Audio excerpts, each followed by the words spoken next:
9 વર્ષ જૂનો જે આપણે કહીએ ને કે જે મિલન થયો અને એનું માધ્યમ હતું અમારું હોસ્પિટલ અને અમારી ટીમ કે જેના કારણે આ આજે શક્ય બન્યું છે.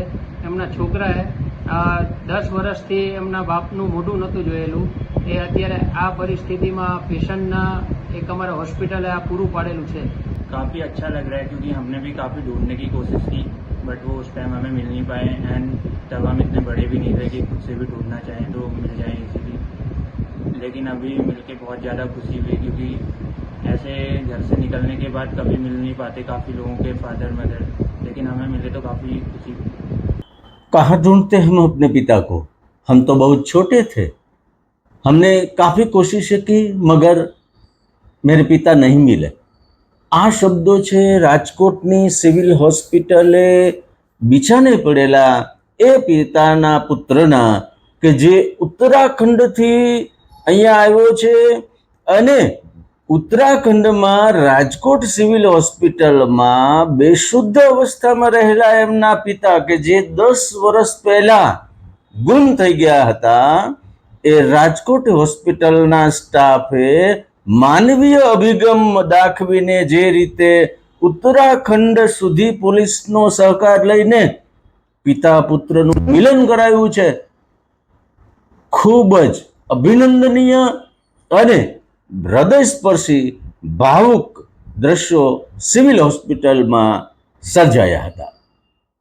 ઇવનિંગ પોસ્ટ ચેનલને આજે જ લાઈક કરો, શેર કરો, સબસ્ક્રાઇબ કરો. સમગ્ર અહેવાલ વિશે એમના પુત્ર જે પિતાનું મિલન થયા બાદ શું કહ્યું એ સાંભળો. ये हमको हमारे जो डिस्ट्रिक्ट का कोतवाली है उसके थ्रू कॉल आया था, तो फिर उन्होंने हमें बताया कि वहाँ पे आपके पापा एडमिट है. काफ़ी अच्छा लग रहा है क्योंकि हमने भी काफ़ी ढूंढने की कोशिश की बट वो उस टाइम हमें मिल नहीं पाए एंड तब हम इतने बड़े भी नहीं थे कि खुद से भी ढूंढना चाहें तो मिल जाए इजीली. लेकिन अभी मिलके बहुत ज़्यादा खुशी हुई क्योंकि ऐसे घर से निकलने के बाद कभी मिल नहीं पाते काफ़ी लोगों के फादर मदर, लेकिन हमें मिले तो काफ़ी खुशी हुई. જે રીતે મંત્રી શ્રી ઋષિકેશભાઈ પટેલ અને માનનીય મુખ્યમંત્રી શ્રી ભૂપેન્દ્રભાઈ પટેલે જે રીતે આરોગ્ય ક્ષેત્રે જે રીતે કામ કરવાનું ચાલુ કર્યું છે, રાજકોટ સિવિલ હોસ્પિટલના અનેક એવા બાબતો સામે આવે છે કે જેનાથી લોકોને એમ થાય છે કે સરકારી હોસ્પિટલ વેઢિયાળ હશે. ના, બિલકુલ એવું નથી. આજનો આ બનાવ સાબિત કરે છે કે માનવીય સંવેદનાઓ ડોક્ટર વ્યવસાય માટે પ્રાયોરિટી જ હોય છે. हॉस्पिटल वालों को हम यही कह सकते हैं, थैंक यू से ऊपर कोई वर्ड नहीं है और थैंक यू भी आई थिंक कम पड़ेगा उनके लिए क्योंकि आज की डेट में हर कोई किसी के लिए अगर हेल्प भी करता है वो अपने फ़ायदे के लिए करता है, लेकिन हॉस्पिटल ने किसी फ़ायदे को ना देखते हुए उनकी जान बचाई और हमें उनसे मिलाने की पूरा सपोर्ट किया. જો મિત્રો, આ એ જ બાળક હતો જ્યારે કે એમના પિતા જ્યારે ઘર છોડીને ચાલ્યા ગયા હતા અથવા તો ગુમ થઈ ગયા હતા, ત્યારે એકદમ નાનો હતો. हम क्या करते? हम तो बहुत छोटे थे. कितना भी ढूंढा मेरे पिता नहीं मिले. आज जो मिले हैं अजीब सा लगता है. भगवान है ऐसा लगता है. આ શબ્દો સાથે રાજકોટ સિવિલ હોસ્પિટલ થી શરૂ થયેલી આ કહાની શું છે, આવો જાણીએ અહેવાલમાં.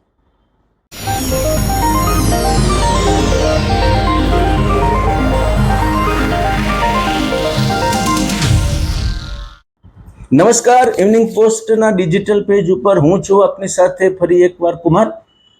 મિત્રો, રાજકોટ સિવિલ હોસ્પિટલમાં જ્યારે એક વૃદ્ધ ઈજાગ્રસ્ત હાલતમાં જે બ્રેન હેમરેજનો શિકાર બનેલા છે, બેશુદ્ધ હાલતમાં એક અજાણ્યા વ્યક્તિને આજથી 40-45 દિવસ પહેલા દાખલ કરવામાં આવે છે.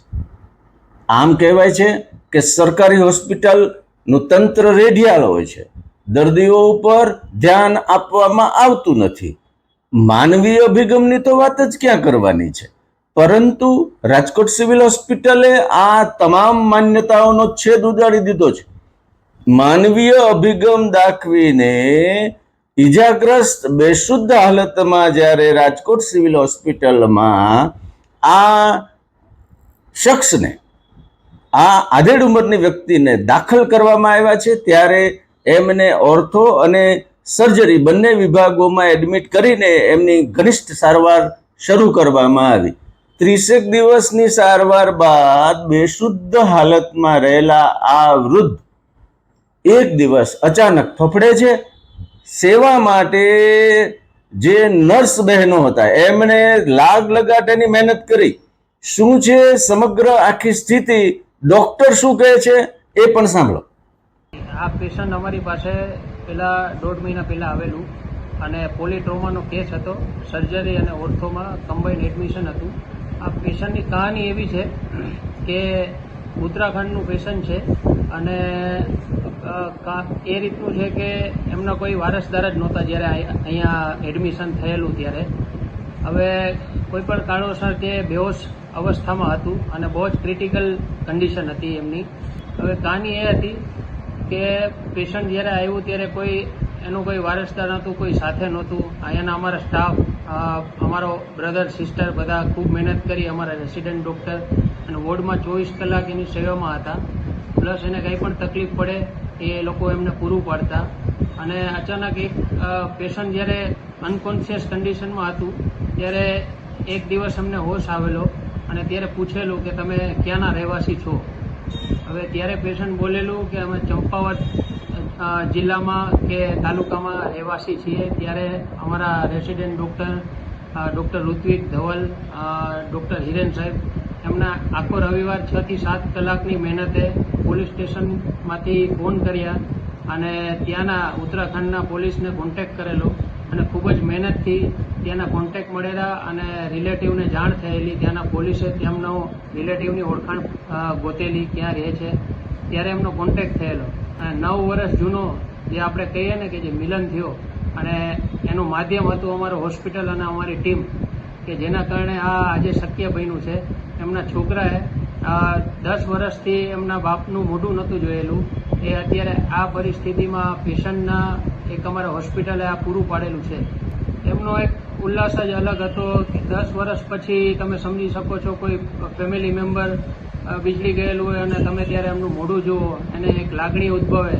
એક અલગ જ પ્રકારનો એક એમનો ઉત્સાહ હતો, જે કે ખુશીના આંસુ, લાગણી, માહોલ. એ મારા શબ્દોથી એક હું વર્ણવી ના શકું એ ટાઈપની એક મોમેન્ટ હતી.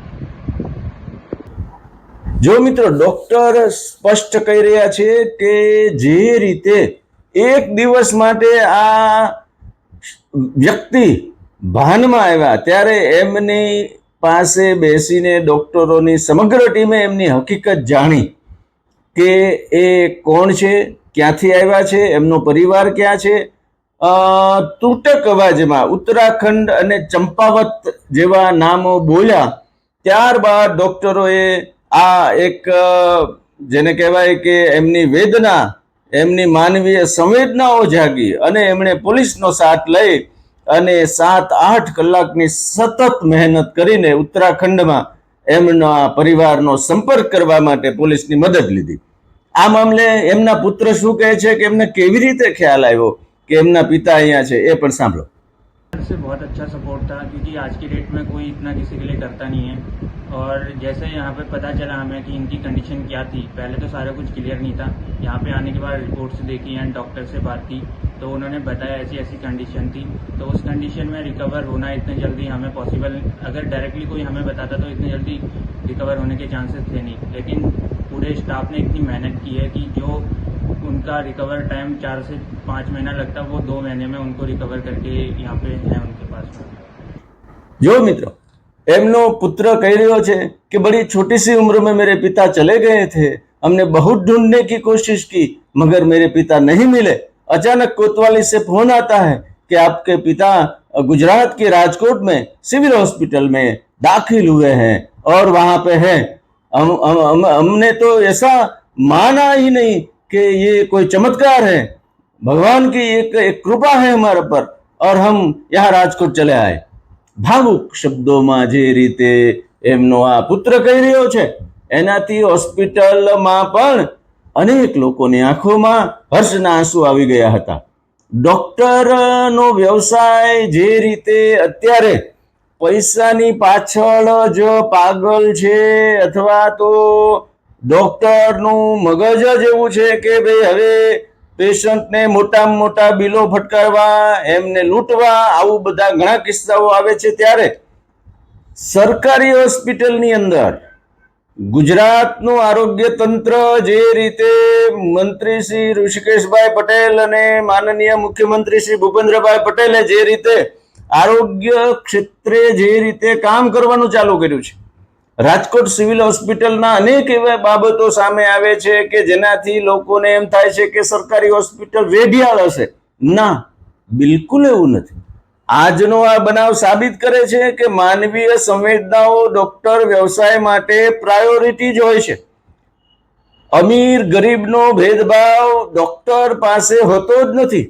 ડોક્ટરને ભગવાનની સમકક્ષ માનવામાં આવે છે. અને જ્યારે આખી સિવિલ હોસ્પિટલોની આ ડોક્ટરની ટીમે જે રીતે આ એક અજાણ્યા વૃદ્ધને સાજા કરીને અને એમનો એ ક્યાંના છે, કેવી રીતે ગુમ થયા, કેવી રીતે અહીંયા પહોંચ્યા, સમગ્ર વિગત જાણીને જે રીતે એક માનવીય સંવેદના નું એક નવું જેને કહેવાય શિખર સ્થાપિત કર્યું છે.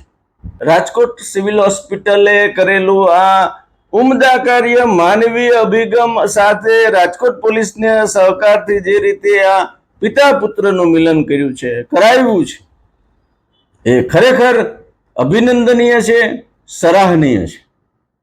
ઇવનિંગ પોસ્ટ ચેનલને આજે જ લાઈક કરો, શેર કરો, સબસ્ક્રાઇબ કરો. આભાર.